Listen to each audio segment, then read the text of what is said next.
अस्सलाम वालेकुम नाज़रीन, मैं हूँ आपकी होस्ट यमुना खान और आप देख रहे हैं प्रोग्राम सीईओ ऑनलाइन। और आज के हमारे गेस्ट हैं सईद खान अब्बासी साहब।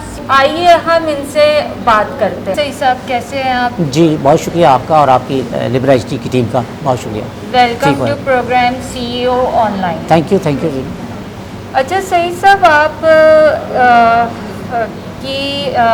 जो पाकिस्तान की सिचुएशन है इस वक्त, आपका क्या ख़याल है पाकिस्तान की माशी और तिजारती सूरत हाल के बारे में?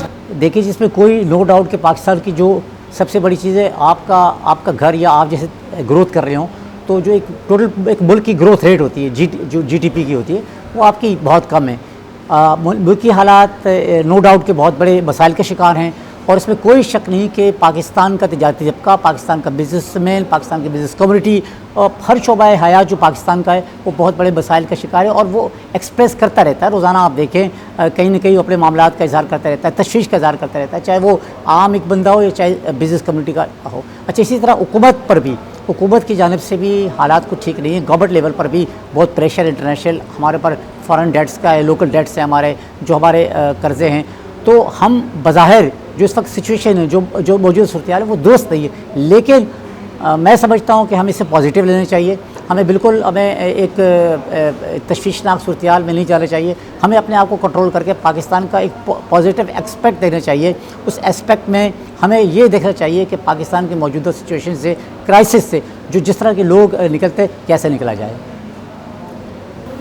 सईद साहब, आपका जो बिज़नेस मॉडल है उसके बारे में आप हमें बताएंगे और उसके पीछे उसका मकसद क्या था? जी, बहुत शुक्रिया आपका जी। देखिए, बेसिकली जो लॉबिंग का कॉन्सेप्ट है, लॉबिंग कंपनीज़ का, लॉबिस्ट ग्रुप्स का, वो अमेरिका के अंदर, ऑस्ट्रेलिया के अंदर, यूरोपीय यूनियन के अंदर बहुत ज़्यादा फेमस है। और उन ममालिक में जो हमसे ज़्यादा बड़े इस्टेब्लिश्ड और डेवलप ममालिक हैं, उनमें वो बहुत बड़ा इनका किरदार है। लॉबिंग कंपनीज़, लॉबिंग का जो बिज़नेस मॉडल है वो बहुत ज़्यादा हाईली पेड है। अभी रिसेंटली 2023-24 में ऑयल कंपनीज़ में, टेक्नोलॉजी कंपनीज़ में बहुत ज़्यादा इन्वेस्टमेंट की लॉबिंग करवाने के लिए। अच्छा, लॉबिंग क्या है?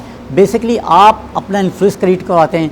आपका जो क्लाइंट है लॉबिंग कंपनीज़ का, लॉबिस्ट का, वो अपना इन्फ्लुएंस, अपनी पब्लिक रिलेशन, वो इसको ज़्यादा ग्रो कराता है स्टेक होल्डर्स में। पाकिस्तान में इसको लाने का मकसद ये है कि चूँकि हम अकेले नहीं हैं, पाकिस्तान हमारा मुल्क, ये जो माशरा है अकेला नहीं है। हमारे रीजन में लोग हैं, इकॉनमी से चाइना आपके साथ, आपके पड़ोस में, इंडिया आपका सबसे बड़ा कॉम्पिटिटर है। इसी तरह और हांगकांग, ताइवान, मलेशिया जैसी जो इकॉनमीज़ है वो आपको कॉम्पीट कर रही हैं। फिर इंटरनेशनल सिनेरियो है, ज़ाहिर है आप दुनिया में काम करते हैं, यूएसए के साथ, यूरोप के साथ, अमेरिका के साथ, पूरी दुनिया के साथ, अरब रीजन कंट्रीज है, आप तो कहीं ना कहीं इनके साथ इफेक्ट तो होते हैं इनके मामले। इंटरनेशनल पॉलिसी और जो रीजनल पॉलिसी, इलाकाई पॉलिसी, वो आपको इफेक्ट करती है। जब आपको इफेक्ट करती है तो आपको बजाय ये कि जैसे आपने पहले फरमाया था कि मसाइल क्या हैं मुल्क के, तो आपको बजाय मायूस होने के मौजूदा जो इनोवेशंस है, जो टेक्नोलॉजी, जो जिद्दत है, उसे इस्तेमाल करना चाहिए। सईद अब्बासी लॉबिस्ट का बुनियादी मकसद ये था कि पाकिस्तान के मसाइल को, पाकिस्तान की ट्रेड कम्युनिटी को, पाकिस्तान की बिज़नेस कम्युनिटी को, पाकिस्तान की गवर्नमेंट को और जो स्टेक होल्डर्स हैं उनको एक अच्छी जदीद नौयत का बिज़नेस मॉडल पेश करें ताकि वो ग्रो कर सकें। अच्छा अब्बासी साहब, हमारे यहाँ आजकल जो देखा गया है यूथ में उनका बिज़नेस की तरफ बहुत ज़्यादा रुझान है, तो आप उनकी इंटरनेशनल मार्केट में रसाई के लिए क्या इक़दाम कर सकते हैं? जी, यूथ का जो नो डाउट कि बहुत बड़ा किरदार है पाकिस्तान में और तकरीबन मोर देन हमारी बहुत बड़ी ह्यूज परसेंट है जो हिस्सा है यूथ का यहाँ पर पाकिस्तान में, और उसमें हर किस्म का किरदार है यूथ को। और अच्छी बात ये है कि आज का यूथ यूनिवर्सिटीज़ के अलावा, बाकी जो इंस्टीट्यूशंस के अलावा, जब वो किसी बिज़नेस ट्रेड में किसी ट्रेड में किसी बिज़नेस मॉडल का अपनाना चाहता है तो वो कम अज़ कम पढ़ा लिखा होता है। उसे पता है आज एआई का दौर है, आर्टिफिशियल इंटेलिजेंस का दौर है, आज जदीद किस्म की इनोवेशन हो रही है। यूथ को टेक्नोलॉजी का पता है, यूथ को सोल्यूशंस का पता है कि कहाँ हमने वे आउट अपने निकालना है। तो बेसिकली, लेकिन चूँकि मुल्की हालात, माशी हालात आपको सपोर्ट चाहिए होती है, इस तरह नहीं है, इतने ज़्यादा अच्छे नहीं है, बेहतर नहीं है कि वो यूथ को सपोर्ट हासिल हो, वो बदकिस्मती से मायूस हो जाता है। हम चाहते हैं कि पाकिस्तान का यूथ अगर वो बिज़नेस करना चाहता है, ट्रेड करना चाहता है, किसी भी शोबे में एक्सेल करना चाहता है, तो हम उसको बिल्कुल जो अपनी इनोवेटिव सर्विसेज हैं, जो टेक्नोलॉजी के अडॉप्शन है, जो हमारी एक जदीद जो फार्मूला है, मॉडल है, उसके थ्रू हम न सिर्फ इंटरनेशनल बल्कि लोकल मार्केट में, रीजनल मार्केट में उसको एक्सेस करेंगे ताकि वो कामयाब हो सके।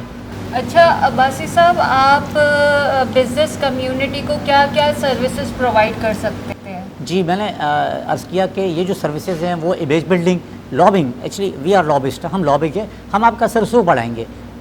पाकिस्तान में बहुत सी कंपनीज काम कर रही हैं जो पब्लिक रिलेशन पर काम कर रही हैं, मीडिया इंडस्ट्री पर काम कर रही हैं, B2B नेटवर्किंग पर, बट व्हाट वी डू, हम वो जो इंटरनेशनल मॉडल है उसको, जो इंटरनेशनल मॉडल है, वो जो प्रोसेस है, जो डोमेन है उसको हम पाकिस्तान में इंट्रोड्यूस करवाते हुए हम public relations, government relations, stakeholder से आपकी जो इंगेजमेंट से वो करवाएंगे हम, प्लस हम आपका इमेज बिल्डिंग, आपका क्राइसिस मैनेजमेंट हम उसको कवर करेंगे, और इसी तरह आपके लोकल और इंटरनेशनल मार्केट को हम एक्सेस करवाएंगे। तो ये एक मल्टीपल सर्विसेज जो कि सईद अब्बासी लॉबिस्ट के प्लेटफॉर्म पर किसी भी बिजनेस एंटाइटी को, चाहे वो स्मॉल लेवल का हो, चाहे वो मीडियम स्केल का हो या लार्ज स्केल का हो, नो डाउट वो बड़ा ब्रांड हो, चूँकि क्राइसिस है। देखिए, मैं आपसे अर्ज़ करें कि आजकल हालात मुख्तलिफ हैं, समझने की बात है। इसमें ये कोई ना कहे कि मैं बहुत बड़ा ब्रांड हूँ, मतलब बहुत बड़ा बिजनेस है और मैं ठीक हूँ, नहीं। आप खुद भी देखिए, खुद भी इस बात का इज़हार करते हैं कि जो हमारे, देखिए इस वक्त सबसे बड़ी मिसाल हमारा रियल एस्टेट सेक्टर बहुत बड़े बहरान का शिकार है, सबसे ग्रोथ सेक्टर था। इस मरतबा कंपनीज, कॉर्पोरेट सेक्टर और सर्विसेज सेक्टर से ज़्यादा पाकिस्तान के एग्रीकल्चर ने ग्रो किया है। इसका मतलब है वो जो सेक्टर है हमारा, वो बहुत ज़्यादा मसाइल का शिकार है। तो उसे आप ये समझें कि आप बल्कि ये सोचें आपने किस तरह, जिस तरह दुनिया करती है आपके रीजन में, आपके पड़ोस में, इंटरनेशनली जिस तरह वो सोल्यूशंस को फाइंड आउट करते हैं, आप भी इसी तरह अपने आप को, अगर आप चाहते हैं तो। देखिए, हमारा बिल्कुल स्ट्रेट फॉरवर्ड सवाल है। मैंने जब ये कॉन्सेप्ट लॉन्च कर रहा हूँ, ये आपकी चॉइस है, ठीक है। मैं आपको सिर्फ सर्विस प्रोवाइड कर सकता हूँ, आपसे कह सकता हूँ, अपनी बात पहुँचा सकता हूँ, लेकिन अगर आप कोई बिजनेस कम्युनिटी के प्राइवेट सेक्टर में, आप गवर्नमेंट सेक्टर में अगर आप चाहते हैं तो वी आर हियर, हम आपको सर्विसेज प्रोवाइड करेंगे, और ये इनोवेटिव सर्विसेज हैं, ये मॉडर्न सर्विसेज हैं, दैट्स ऑल। जी सही साहब, हम ये चाह रहे थे कि आप पाकिस्तान की यूथ को, पाकिस्तानियों को और बिज़नेस कम्युनिटी को कोई एक ऐसा मैसेज दें जिससे उनको जो है वो मोटिवेशन मिले उनको, और वो अपने बिज़नेस को बहुत अच्छे तरीके से लेके चल सके आगे। मैं बहुत ज़्यादा बहुत शुक्रिया आपका। मैं बहुत कोई बड़ा फ़लसफ़ियाना को मैसेज नहीं देना चाहूँगा, सिर्फ सिंपल पाकिस्तान के लोगों को, पाकिस्तान के यूथ को, पाकिस्तान के कॉर्पोरेट सेक्टर को, पाकिस्तान के बिज़नेस कम्युनिटी को, ओवरऑल तमाम पाकिस्तानी सिर्फ इतना अर्ज़ करना चाहूँगा कि अपने मरकज़ से अगर दूर निकल जाओगे, ख्वाब हो जाओगे, अफसानों में ढल जाओगे। अपने परचम का सब्ज़ रंग भुला मत देना, सुर्ख शोलों से जो खेलोगे तो जल जाओगे। तेज़ कदमों से चलो और तसादुम से बचो, भीड़ में सुस्त चलोगे तो कुचल जाओगे। तुम हो एक ज़िंदा हो जावेद रवायत के अमीन, तुम कोई शाम का सूरज हो ढल जाओगे। अपनी मिट्टी पे चलने का सलीका सीखो, संगे बरबर पे चलोगे तो फिसल जाओगे। बहुत शुक्रिया। क्यों सही साहब, आप हमारे प्रोग्राम में आए, आपने अपना कीमती वक्त हमें दिया, शुक्रिया आपका। अच्छा, और मैं आपकी होस्ट जुमना खान आपसे इजाज़त चाहती हूँ। पाकिस्तान जिंदाबाद।